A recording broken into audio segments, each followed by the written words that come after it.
Hi folks, this is Dominic and you're listening to Light in the Dark. So I wanted to do another video basically updating what's going on in the world. This whole coronavirus that seems to be, the news about it's everywhere. Everyone's being quarantined and forced to basically stay inside. Their laws are getting more and more strict on enforcing the self-isolation quarantine mandates. It seems like, everyone's still buying into it, though. I still see some people going out for walks and stuff, but it seems like mostly everyone's inside. They're not really going anywhere unless they're going to work or the grocery store. They're just kind of complying with this whole isolation, lockdown, quarantine mandate. And it's everywhere. It's all across the world. Like I said, this is this is the New World Order. This is 9/11 on steroids. This is encompassing the entire planet, and it's changing the whole social, political, financial paradigm so quickly. They're talking about the new norm and how everybody across the whole world needs to get used to the new norm. Gordon Brown apparently went on the news or was on the news or whatever, and he said in an article or something how individual nations could not handle this threat alone, and it's time for national leaders and world leaders to consider having a temporary global government to help deal with this pandemic, this worldwide pandemic, right? So you have people like him calling for a global government, claiming that, we just need this temporarily just to help deal with the pandemic. Whatever power the people give to the government, throughout history it's shown us that the government never gives that power back to the people. The government will create a crisis, create a problem, right? Wait for the reaction from the people, right? This problem, reaction, solution. They'll wait for the reaction from the people, which is always panic. They'll pump the panic. They'll create the problem, pump the panic, wait for the panic to set in the people. And then when the panic's like full-blown, uncontrollable, they'll offer their solution, which is always pre-planned, predestined, set up solutions. And it's always, give us more power, give us more of your rights and your liberties, give those things away, and we'll offer you more like security and protection and safety, but we just need your freedom and liberties. They always do this. Every single time, this is government solution, is give away all your freedoms and liberties, let us have more power over you, and we will keep you safe. And this is exactly what they are doing right now. It goes beyond just, Gordon Brown saying, we need a global government, and we need to take this out of the hands of national leaders. Not that I'm a nationalist, I'm a human being. I think for myself, I'm an anarchist if I'm being honest, and people are like, anarchy, that's bad. They don't know what anarchy really means, but anyway, I'm getting off topic. So I'm not, a nationalist, but I can see what the agenda is. It's, the New World Order, which is globalization, of course, As much as nationalism and national governments have served their purpose for the globalist agenda up to this point, now they no longer serve the purpose. Because all that national governments served their purpose for was sending their people off to war with other nations, right? Competing in this economic system with other nations, and basically just the wars, the competition, all the sanctions and everything, sending nations like the United States of America, which has the most powerful military in the world, over to basically force all the other nations that don't want to play ball with the globalist agenda, force them to play ball with the globalist agenda. We're going to attack you, kill all your people, destroy all your infrastructure until your leaders say, yes, okay, fine, we don't want any more of this war, we'll play ball. That's what what nationalism has done throughout history. Whether you like that or not, whether you're a right-winger, who thinks that nationalism is a good thing or not, I don't care. It's not. We live in a world that should just be a free world for everyone to live in. And people will be like, oh, that's some fairy tale. No, it's not. The world that we have is created because we've allowed it to be created. We don't have to let this world be what it is. We've allowed it to become what it is. Through our ignorance, through our stupidity, through us believing, oh, our nation's better than their nation. There are no nations. These are made-up lines drawn on maps. And really, when you look at what a nation is, it's a carved-up map, or line on a map, of a certain piece of land that the ruling class claims as their own, and all the people living within that jurisdiction, within that line on the map, are their subjects. So by you being proud of being part of America, or being a part of Australia, or a part of New Zealand, or whatever nation you're living in, what you are is you are being proud of being a subject to a ruling class. Oh, my master, our slave master is better than your slave master. That's that mentality. So get over this whole idea that nationalism is somehow a good thing. Anyway, I'm getting on a rant. So they're trying to do away with nationalism, which has served its purpose up to this point. Now they are getting things where they want them, which is the New World Order, globalization, a one-world globalist government, And so they're saying we need to do away with nationalism and have a global government, right? And it's only going to get worse. They're talking about doing away with cash, so I've heard, in Australia, probably within the next week or two. They're talking about eliminating cash. You cannot use cash to buy things or sell things anymore, apparently. That's fucking great. This is the cashless society that we've been warning people about. And I'm not going to hold back my words. I'm pissed, We should have not let it get to this point, but we did. And now what we need to be doing is looking for solutions. But first I'm going to explain the severity of the situation. So they're talking about globalization, getting rid of national governments. They're talking about doing away with cash in some countries already. And if you live here in America and you're like, well, it hasn't come here yet, don't think that it's not coming, because it is, and it's going to come sooner than later. If they're pushing this in Australia already, they're going to push it in UK, they're going to push it everywhere else, and then it's going to come into America very, very soon.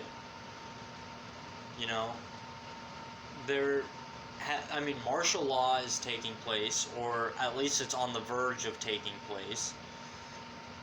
You can get arrested for leaving your house now if you're not leaving for crucial reasons, whatever they're calling it, severe reasons, if it's not absolute necessities. If you're not going to a job that's a necessity right now, so if you're not going to and from work, if you're not going to the grocery store to get food, or you're not going to, get pharmaceuticals or medicines or whatever that you need, it's considered a non-essential travel. You're leaving your house for non-essential reasons. So that's what's going on. And they're talking about fining and even jailing people for leaving their houses for non-essential reasons. Guys, this is Nazi Germany. This is the New World Order. This is what we've been warning people about. You can't leave your house for non-essential reasons. You need paperwork to prove that you work an essential job. They're telling people to start ratting out their neighbors if they see them leaving their house multiple times in one day. This is this is pretty freaky, and a lot of the people that I know personally are not worried about what the government's doing. They're worried about the coronavirus. A lot of them are buying into the fear that the media is pumping out about the virus. A lot of them are getting angry at people for wanting to leave their houses. They're buying into the whole idea that, we should have everyone locked up in their houses, so we can stop the spread of the virus, right? All you have to do, like I keep saying, is look at the CDC report. It'll show you this virus is not the big scary pandemic that they're making it out to be. You know what? It's still under 10,000 people worldwide dead, something like that. Maybe, give or take, maybe a little more. You know, how many people die every year of car crashes? How many people die every year of other illnesses? How many people die every year of cancer? You know, how many people die every single year? How many tens of millions of people die every single year from pharmaceuticals? Yet the one big thing that you see in commercials on public television is them pushing pharmaceuticals on people. They are constantly advertising pharmaceuticals. Oh, you have this allergy, take a pharmaceutical. Oh, you have headaches, take a pharmaceutical. Oh, you have this illness or whatever, take a pharmaceutical. Back pain, pharmaceutical. Anything you can think of, pharmaceutical. So, the government doesn't give a fucking shit about the people and them being healthy and safe. The government doesn't care about you. They're not, and see, if they're doing something under the pretense of keeping people safe, when it's so obvious that the government doesn't give a shit about people's safety, you have to be really looking at what is their actual agenda behind this.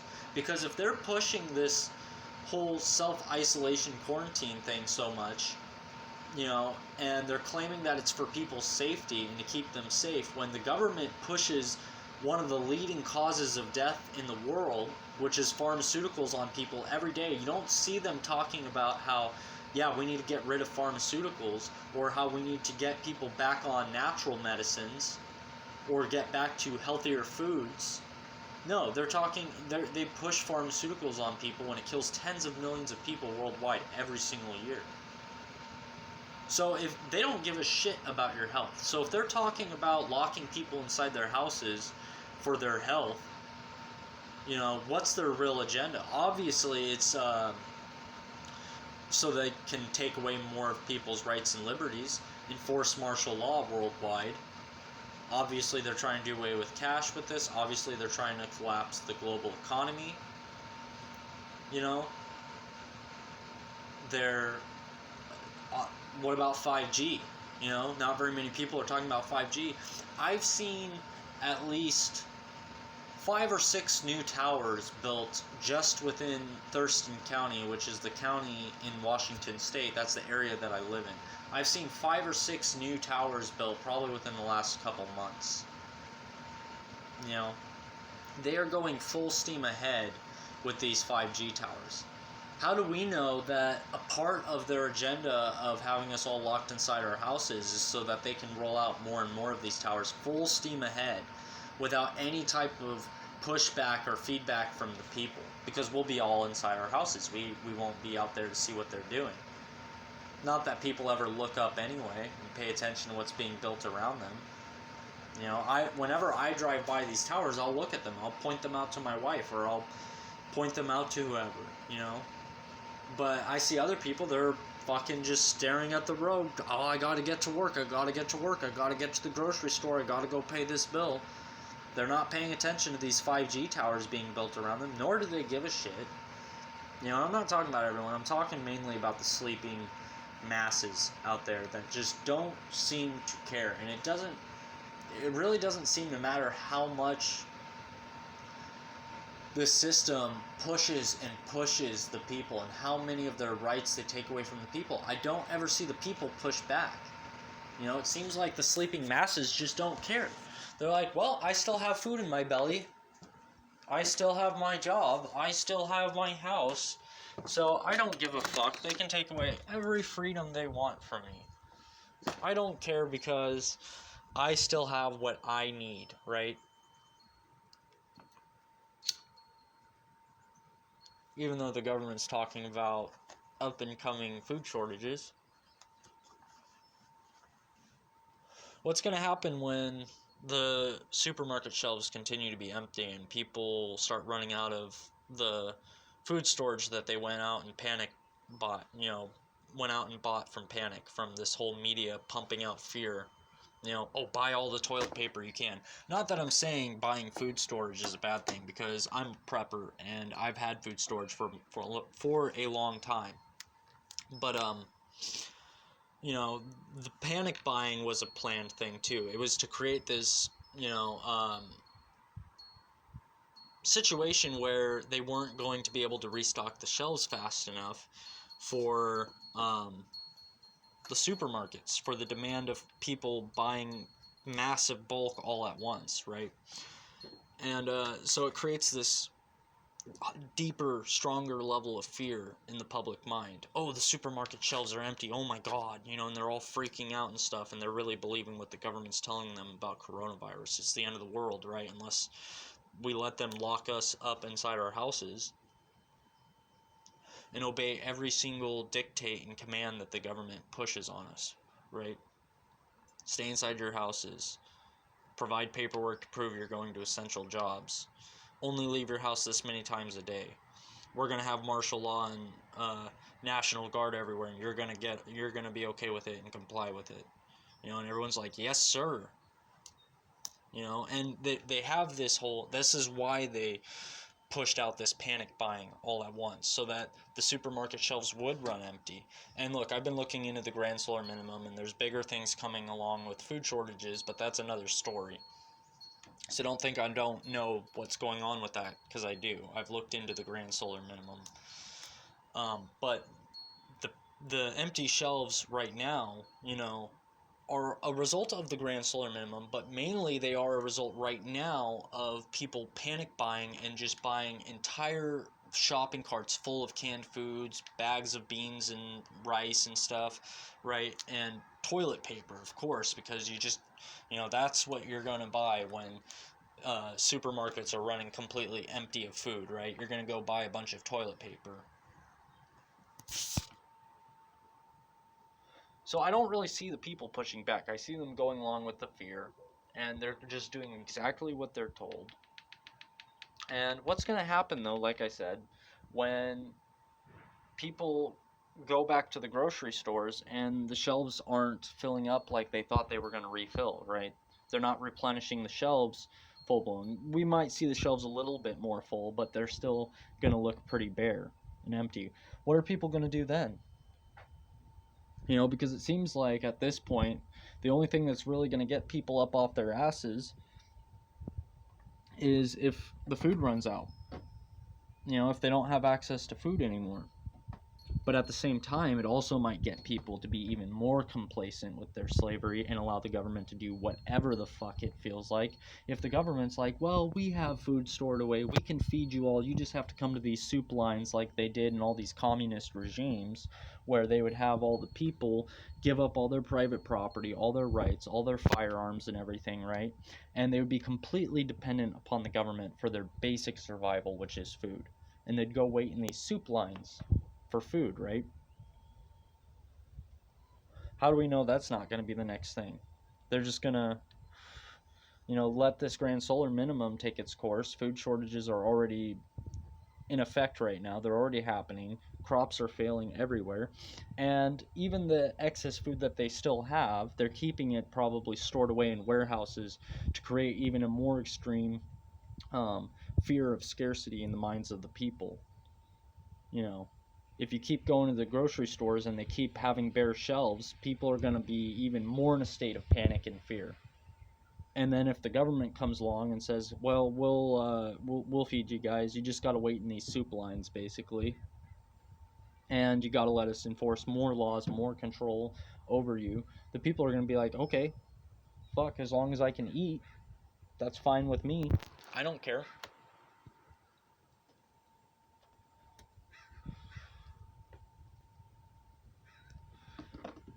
And it seems like this is something that they're really going to push and try to do. Is they're really, really going to push this extreme level of fear in people, not only with the COVID, and the COVID-19 push has really, really worked really well. A lot of people are staying inside and doing exactly as they're told. You're even finding that a lot of people are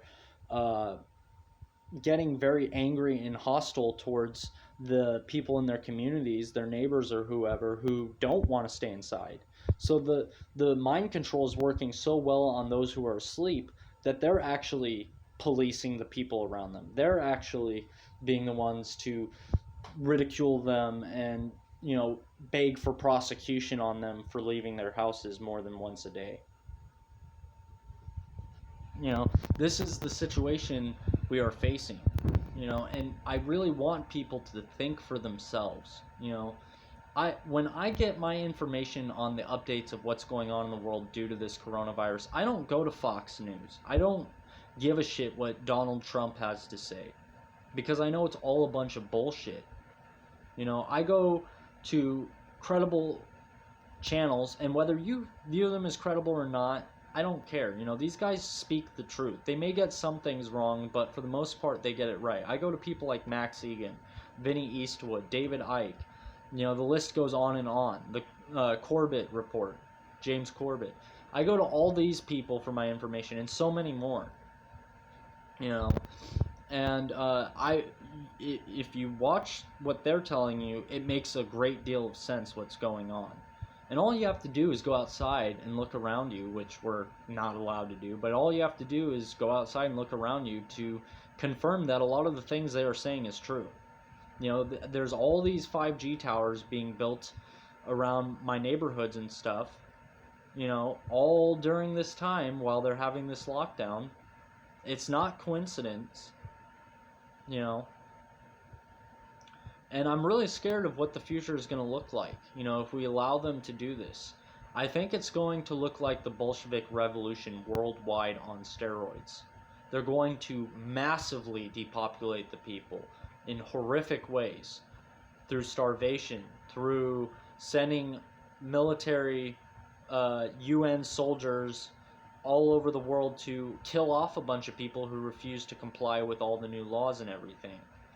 They're going to squeeze people outside of the system by making it mandatory to get the new ID 2020 chips, to get the vaccines for the coronavirus. People who refuse to comply with these things simply won't be able to get a job. They won't be able to go to grocery stores or use public transportation. Pretty soon you won't even be able to have a driver's license and drive your own vehicle places. So they're going to do it that way first, and then as people say fuck you and refuse to comply with that and try to figure out ways of funding for land and building their own communities, they're going to come after those people who choose to do that. So we can't let this go on. At some point we have to say fuck you to the government and to the system and the globalists and the controllers of this world. At some point we have to stand up to the police and the military and say fuck you. Whose side are you actually on? Are you on ours or are you on theirs? Because we don't want to be slaves anymore. And if you're going to enforce our slavery, then you're just as much the enemy as them. I really want people to think for themselves. I want people to really pay attention to what's going on.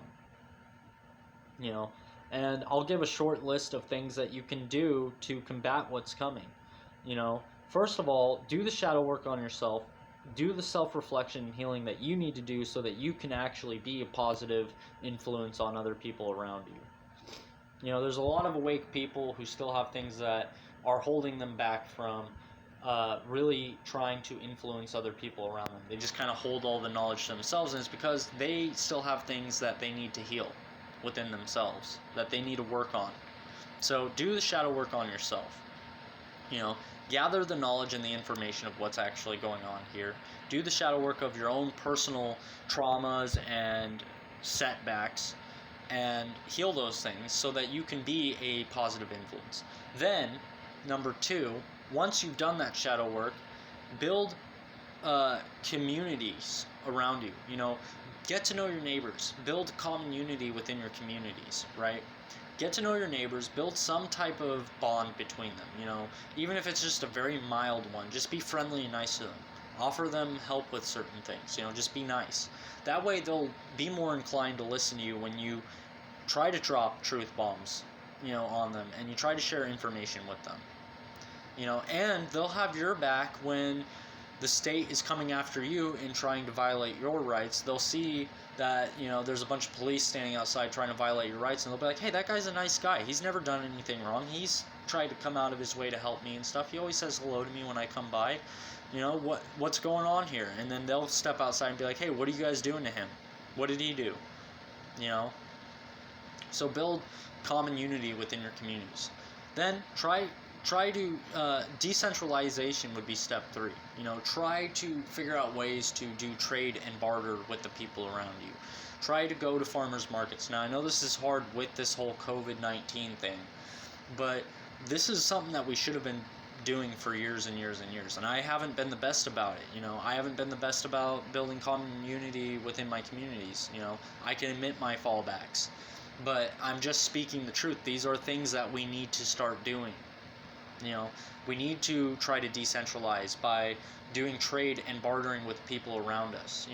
Go to farmers markets, trade food for other things, trade other things for food with people around you. Try to put your money towards other people in your communities rather than the big corporations. And then step 4 would be prepping in your own personal life, so that if things go really south and people aren't waking up, you'll have a bug out plan. You'll have a place to go to bug out to. You'll have survival gear and equipment so that you can survive. I highly suggest and recommend food storage and heirloom seeds and getting a little bit of experience in growing your own fruits and vegetables, so that if you do have to bug out, you'll have the seeds, you'll have a little bit of experience so that you can go out and do that. My wife and I just planted our first crop of strawberries and onions this year, and we're going to wait for our potatoes to start spudding, and then we're going to plant those as well. So prep, learn how to survive outside of the system, because you might have to survive outside of the system if shit gets bad enough and people don't wake up. Also, number 5, I would say, is just simple non-compliance. Stop just nodding your head and saying yes sir, no sir. Stop just going along. Stop keeping your head down. Start speaking out. Start standing up. Start trying to create plans of action. Especially if you followed step 2 and you build communities around you, you can find other people around you who are about as awake as you are, or at least awake enough to realize that things are really wrong and we need to stand up and do something about this, and start forming plans of action. Start speaking out. Start handing out flyers. Start trying to wake people up in mass, and start standing up to the system itself. Start standing up to your local police officers and people in the military. Call them out. I don't care what people think about what I have to say about the police and the military. They are enforcing human slavery. And that is one thing that could really change this, is if people stand up and say, what you're doing is wrong, and you are enforcing not only your own enslavement, but all of our enslavement. You are leading us into a prison. Start calling them out and saying, I'm not afraid of you. You got to decide whose side you're on, because the time's coming. So that's all I got. It's basically a 5-step thing. I can always, refine it and add to it or take away from it later on. I might do a video where I try to go more in detail on multi-step plan to try and reverse this situation, because that's the big thing, is we can see what's happening, and as important as it is to show people what's happening, we got to come up with solutions. Otherwise, all we're doing is pushing out fear. It's okay to be aware that the boogeyman is there and to inform people of the nature of the boogeyman that's there, but we also got to be empowering people and showing them the solutions that we can do to stand up to this. And especially if you're here in America. So I'm going to add a 6th step really quick for Americans. Buy a fucking firearm. And you should have been doing this years ago. You should be armed, so that if it does have to come down to it, you can physically defend yourself. Because the time for that may come if people don't start standing up peacefully against the system and saying no. You know, if we don't get enough people to do this, guys, look, then yeah, it's going to come down to bloodshed. You know, because whether you like it or not, bloodshed's going to happen anyway if we don't stand up to the system. Whether it's you defending yourself with weaponry to protect your family, to protect your communities, to protect your life, your liberty, your freedom, whether you're willing to do that with weaponry or not, bloodshed will come if we don't peacefully do something to stop this. You know, because part of the plan is depopulation, guys, and they've been saying for so long that they want the population reduced down to 500 million. Well, there's almost 8 billion people on this planet, so what do you really think the likelihood of you being one of those 500 million to survive is when there's 8 billion people? That's over like 90%, something like that, of the population being killed off. So whether you want bloodshed or not, if we don't do something about this, you know, bloodshed will come our way anyway. Very, very few people will survive what's coming physically if we don't do something to stop this. So just in case it has to come down to physically defending yourself, you need to get weaponry. And that was to America for firearms, but if you live anywhere in the world, even if you live in a country where you don't have access to firearms, buy a knife, buy a baseball bat, buy something, you know, buy some type of weaponry so you can protect yourself and defend your family, you know. I want to do other videos a little bit more in detail about courage and the importance of courage and understanding the fear of death and how it's related to the mindset of a slave, and the importance of courage and how right now it is more important than it has ever been, is full-blown courage. And some wise words from Mark Passio was, true courage is not the absence of fear. If you have fear, you can be completely reckless. True courage is doing what is right in spite of whatever fears may be present. And that is some powerful words that I think people really need to soak up and take in. You know, it's okay to be afraid of, you know, what these brainwashed order followers might do to you if you speak out enough or stand up for your rights too much. You know, it's okay to be afraid of what the system is trying to do, but use that.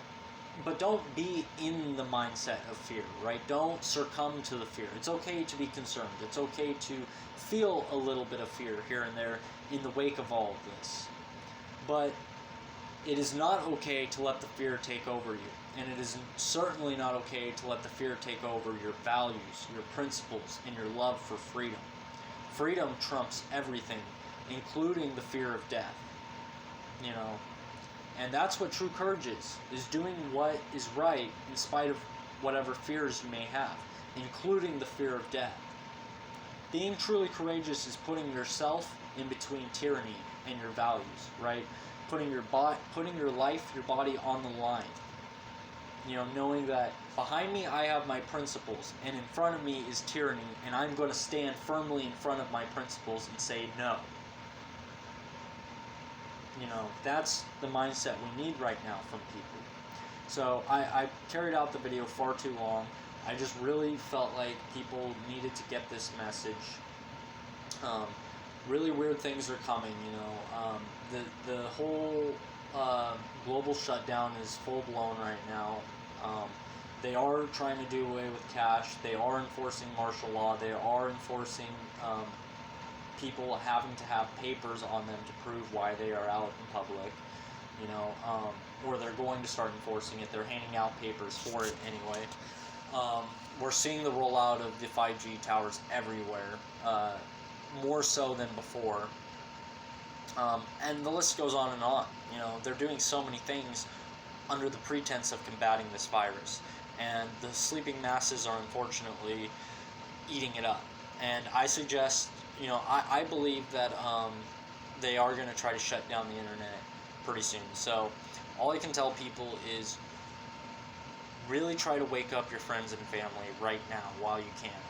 You know, really try to build some common unity with the people around you. Really take the time to get back in touch with yourself while businesses are closed and everything, and, you know, go for those walks and say fuck you to the government. You know, we are free people. We don't have to do what they are telling us to do. You know, right now it's really, you know, now or never. We still have an opportunity to reclaim freedom, but that opportunity is quickly disappearing. You know, it's very, very quickly disappearing, and we may not have this opportunity in a couple of years or even months. You know, so it's really crucial that those of you that are awake take this opportunity to really decide for yourselves what's important. Are you going to sit down on the sidelines continuously and keep your head down and hope that something positive comes?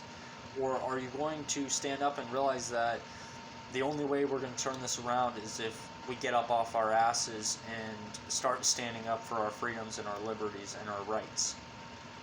So that's my message, you know. Don't sit on the sidelines anymore. The time of watching and observing is over. It's time to get active. It's time to get in the battle. We are in a war, and it's time to get on the battlefield. So hopefully, you know, people start doing that. All right.